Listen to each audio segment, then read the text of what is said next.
ஸ்ட்ரைக்ல இருக்கிறது வீரபாண்டிய கோலி. வீரபாண்டிய கோலி விட வச்சிருவாரு வீச்சிலேயே பல டோலி. படத்துல வர எல்லா கிரிக்கெட் மேட்சோட கிளைமேக்ஸ் மாதிரி ஒரே பால்ல 6 ரன் அடிக்கணும். ஆஸ்திரேலியாங்கிற பேர்ல ஆம்பூர் டீம் இறக்கிருக்காங்க. பந்து வீசுறதுக்கு ஆஸ்திரேலியாவின் அமுல் பேபி அமிதாப் மாமா வருகிறார். ஆப்போனன்ட் 6 அடிச்சிருவாங்கிற பயத்தை விட எங்க யாக்கரை போட்டா என் மேல பேட்டை தூக்கி அடிச்சிருவானோங்கிற பயத்துல பதட்டத்தோட பந்து வீச வருகிறார்.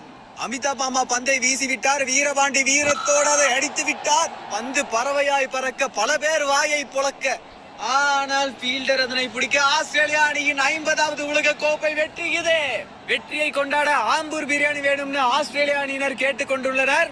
வீரபாண்டிய கோலி வீட்டுக்கு போறதுதான் ஜோடின்னு நினைக்க, மேக்கப் கலையாம மேலோட்டமா கதாநாயகி கண் கசக்க, ஃபீல்டர் ஆஸ்திரேலியாவின் ஆம்பூர் பிரியாணியின் ஆசையை கெடுக்க, அதனை பார்த்து அம்பையர் 6 கொடுக்க, வீரபாண்டி வெற்றி கொடியை எடுக்க மக்கள் மனம் தளர்ந்து வெடிக்கிறார்கள். எப்படா வீடியோ முடிவுன்னு துடிக்கிறார்கள்.